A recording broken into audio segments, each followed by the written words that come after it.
selamat pagi. Salam jumpa lagi dalam Renungan Sabda Pagi Gemi Mision Winangun, edisi Senin 18 September tahun 2023. Sebelum kita akan membaca dan merenungkan firman Tuhan, marilah kita berdoa. Bapa di surga, kami sungguh bersyukur, kasih dan kemurahan-Mu nyata dalam kehidupan kami. Kami boleh bangun lagi di hari yang baru dengan penuh kuat dan sehat dari Tuhan. Saat ini Tuhan, kami mau membaca dan merenungkan firman-Mu. Kiranya Engkau yang menaungi kami, Engkau yang melingkupi kami dengan Roh Kudus, supaya kami boleh mengerti firman-Mu dan kami boleh jadi pelaku firman yang baik. Ini doa kami Tuhan, dalam nama Yesus, amin.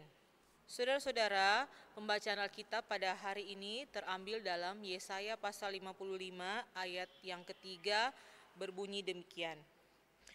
Sendengkanlah telingamu dan datanglah kepadaku, dengarkanlah, maka kamu akan hidup. Aku hendak mengikat perjanjian abadi dengan kamu, menurut kasih setia yang teguh dan kujanjikan kepada Daud. Firman Tuhan pada pagi hari ini bertema dengarlah dan lakukanlah suara Tuhan. Saudara-saudara yang dikasihi dan diberkati oleh Tuhan Yesus, Tuhan menciptakan manusia sempurna, lengkap dengan panca indera. Salah satu indera adalah dua telinga yang fungsinya untuk mendengar suara atau bunyi. Tanpa alat pendengaran, manusia sangat sulit berkomunikasi dengan orang lain. Yesaya 55 ayat 3a mengatakan, sendengkanlah telingamu. Menurut Kamus Besar Bahasa Indonesia berarti condong agak ke depan, artinya memberi pendengaran yang sungguh-sungguh memperhatikan apa yang disampaikan. Menyendengkan telinga pada Tuhan berarti secara serius mau mencari dan menggali agar dapat mengerti maksudnya. Jika setiap hari membaca dan merenungkan firman-Nya, maka kita akan mengerti maksud dan rencana Tuhan Allah yang indah bagi kita. Sebagaimana dalam Yeremia 17 ayat 7-8 berkata, diberkatilah orang yang mengandalkan Tuhan. Ia akan seperti pohon yang ditanam di tepi air.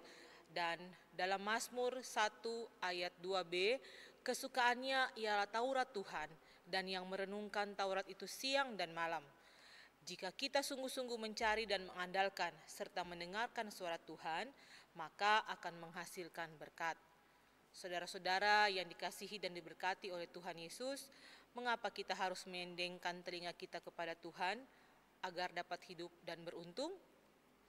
Mendengarkan suara Tuhan bukan hal sepele, sebab sangat menentukan hidup dan mati manusia. Dalam ayat 3b dikatakan, dengarkanlah aku, maka kamu akan hidup. Apabila kita menghendaki hidup, maka tidak ada cara lain selain mengarahkan pada Tuhan pendengaran kita dan datang kepadanya. Ketika Tuhan Yesus sedang menyusur perbatasan Samaria, ada 10 orang kusta datang menemuinya, memohon agar mengasihani mereka. Ketika mereka mendengar dan melakukan apa yang Tuhan Yesus katakan, yaitu memperlihatkan diri kepada imam, maka di tengah jalan mereka menjadi tahir. Dapat kita lihat juga dalam Lukas 17 ayat 11-14. Menyendengkan telinga pada Tuhan sangat menentukan keberhasilan. Manusia cenderung punya pemikiran bahwa letak keberhasilan seseorang hanya tergantung pada skill atau keahlian, keterampilan, serta seberapa pengalaman kerjanya. Manusia sering tidak memberi perhatian pada hal mendengarkan suara Tuhan, perintah atau ketetapannya yang sangat menentukan keberhasilan atau keberuntungan seseorang. Firman Tuhan dalam Yosua 1 ayat 8b mengatakan, tetapi renungkanlah itu siang dan malam, sebab dengan demikian perjalananmu akan berhasil dan engkau akan beruntung. Merenungkan firman berarti mencari kebenaran firman-Nya setiap saat, sehingga mujizat akan memenuhi kehidupan kita setiap waktu. Amin. Mari kita berdoa. Bapa Surgawi, kami bersyukur untuk firman-Mu pada pagi hari ini. Kiranya Tuhan kami boleh jadi pelaku firman-Mu yang setia. Saat ini kami akan melanjutkan aktivitas kami sepanjang hari ini. Mohon tuntunan dan penyertaan Tuhan, kiranya semuanya boleh jadi dengan baik seturut kehendak-Mu saja. Ini doa kami Tuhan, dalam nama Yesus Kristus kami berdoa, haleluya, amin. Demikianlah renungan Sabda Pagi pada hari ini, Senin 18 September 2023. Selamat beraktivitas, Tuhan memberkati kita semua. Shalom.